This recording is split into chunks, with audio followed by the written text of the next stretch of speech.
bika ya Rabbi. Ya takor. Hukumnya kalau kita mukul orang. Mukul orang janganlah, kasihan. Ya kan? Jadi- Kalau digesu boleh. Alhamdulillahirrahmanirrahim. Nah, kita sudah masuk di segmen Tanya Dong Ustaz. Kami semua tanya dong Ustaz. Tolong hari ini nggak ada yang boleh bercanda ya. Oke. Kita harus isi, benar-benar isi. Aku yang mau Oke, tanya. tolong segmen ini diperpanjang, bilang sama kadepnya. Oke, nggak apa-apa dia nonton kok, insya Allah ya. Aku mau tanya, boleh buat Pak Ustadz, boleh buat Yeah. Habib, boleh. Boleh. Bismillahirrahmanirrahim. Assalamualaikum warahmatullahi wabarakatuh. Waalaikumsalam. Wakili apa? Komunitas.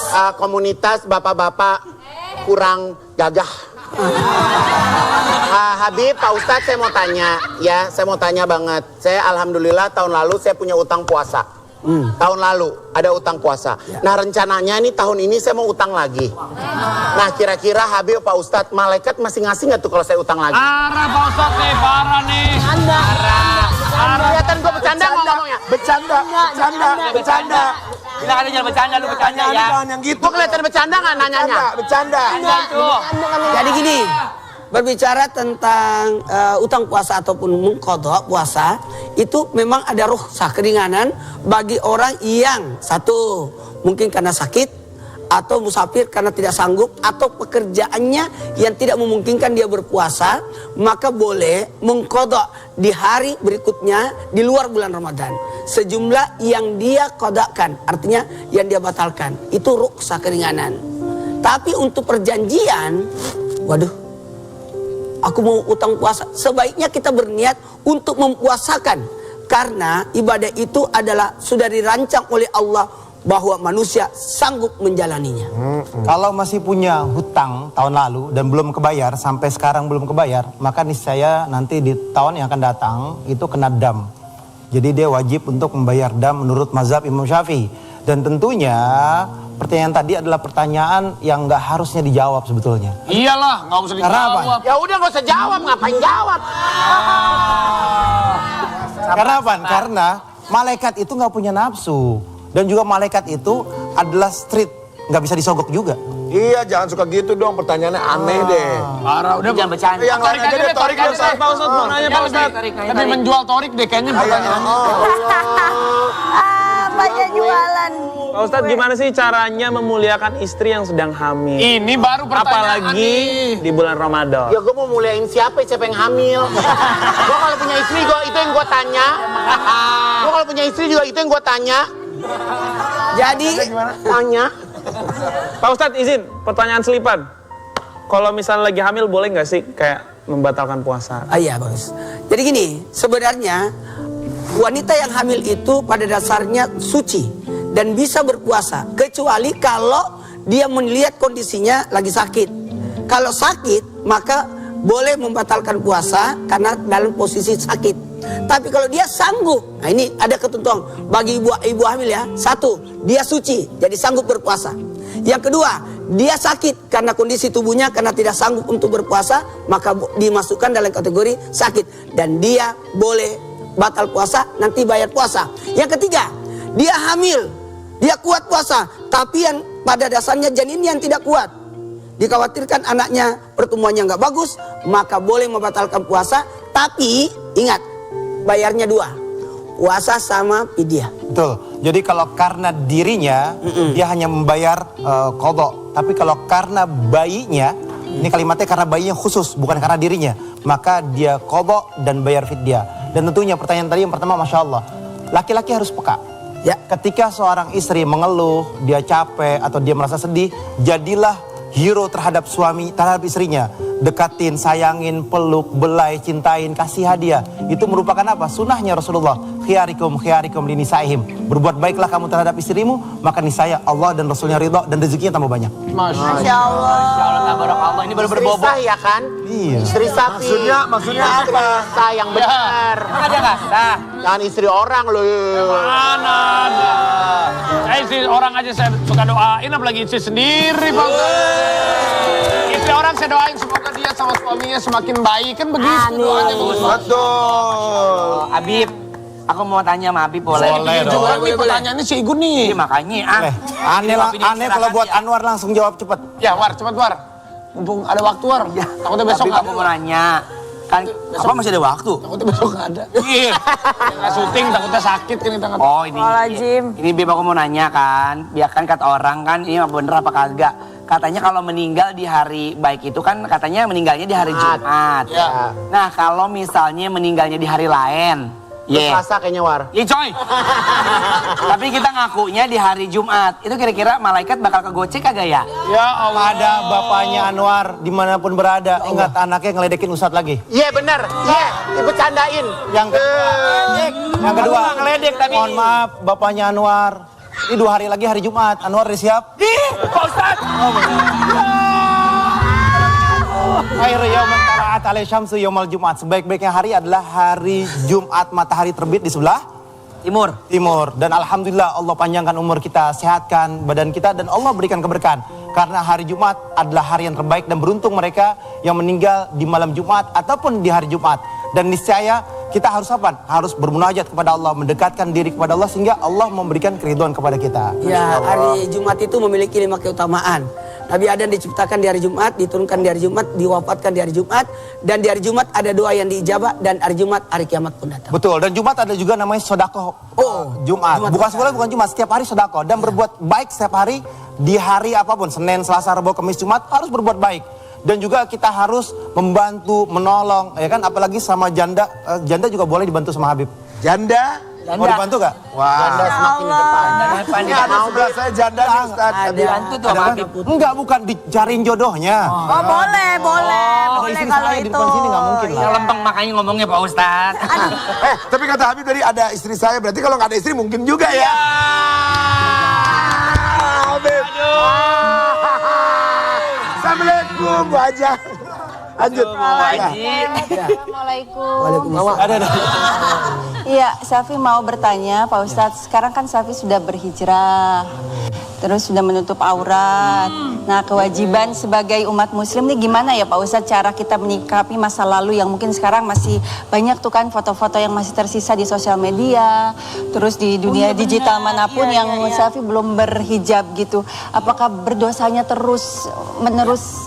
Apa bagaimana tuh Pak Ustadz, cara menghapusnya gimana? Jadi gini, mohon izin tanpa menggurui, hanya mengingatkan ada namanya dosa jariah. Kalau bisa dihapus, taubat, dan tidak boleh lagi. Nah, sama Yang kalau sudah ada di seperti Kartika Putri. Kartika Putri kan hijrah. Ya kan, alhamdulillah dihapus semua foto-fotonya dan berharap Allah berikan keridhaan kepadanya. Dan yang paling penting adalah taubat, minta ampunan kepada Allah. Jangan pikirkan masa lalu tapi yang akan datang. Yang paling penting satu hal lagi. Ya. Om Ivan, Ya, saya tolong kebetulan- dihapus semuanya. Saya juga mau hapus foto-foto saya masa lalu. Takut deh ini. Foto-foto masa lalu, War. Nah, Emang masa lalu kayak gimana sih? Salam, aduh. mau tahu? Ada informasi menarik nih, itu dia. Ada jasa hapus.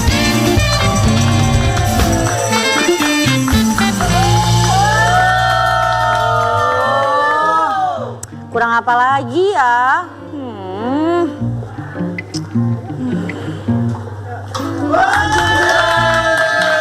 Nonton. Jalan-jalan beli mawar. Cakep. Naik kereta tapi berdiri. Ada apa sih lo Audi? Dari tadi heboh sendiri.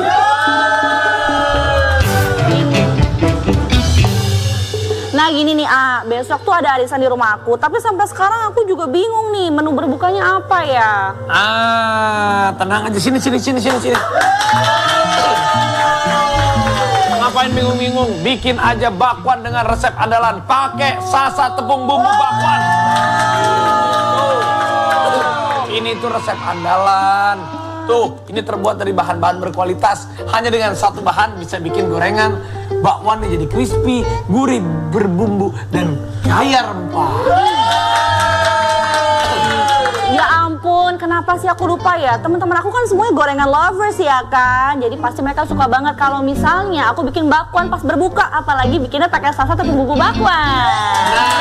Enggak, sekarang kamu bikin aja bakwan buat aku. Karena aku pengen banget buka nanti makan bakwan pakai sasa tepung bumbu bakwan.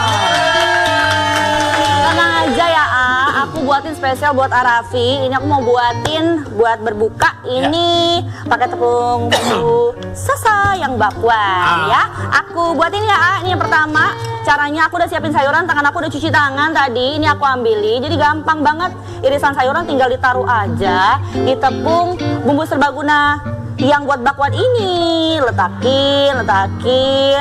Habis itu tinggal diaduk aja ya. Sampai rata. Jadi dikasih air diaduk rata. Nih pas udah rata, langsung aja kita goreng. Nih lihat ya, aku goreng ya.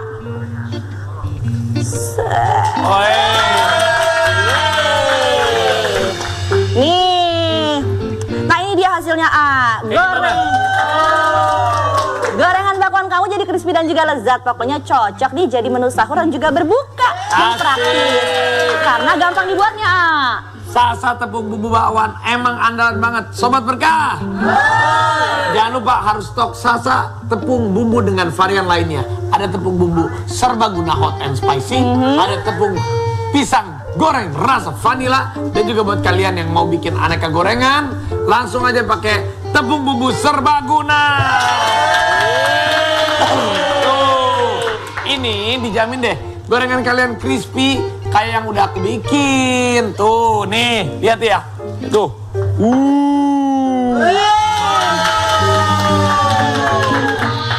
Sasa tepung bumbu, crispy, gurih berbumbu dan kaya rempah.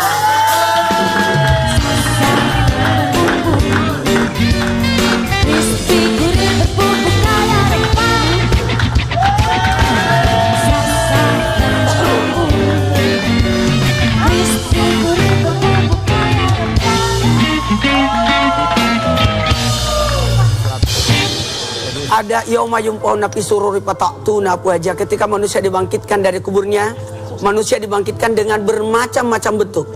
Ada manusia dibangkitkan dalam mengecil dan berbau busuk, orang yang sombong. Ada orang dibangkitkan dalam kakinya di atas, kepalanya di bawah. Orang yang melakukan perselingkuhan. Ada lagi yang dibangkitkan dalam keadaan badannya hancur. Siapa itu? Anak yang durhaka sama orang tua. Dan ada orang dibangkitkan dalam keadaan wajahnya bercahaya bagaikan bulan purnama. Orang-orang inilah yang diberikan keselamatan. Ketika Allah mau menyelamatkan hambanya, Allah bukakan pintu hidayahnya. Pintu hidayah sehingga orang bisa kembali berhijab dan sebagainya. Allah tuntun dia untuk mendapatkan ilmu, mendapatkan orang-orang lingkungan-lingkungan yang baik. Dan Allah datangkan orang yang senantiasa mengingatkannya dia. Para pendakwah, para penceramah, para habaib. Yahdi mayyasha wa yu'adzibu mayyasha. Allah akan memberikan petunjuk dengan kehendak dan keridhoannya Allah. Allah juga akan memberikan hukuman kepada hamba yang melanggar aturan Allah Subhanahu wa taala.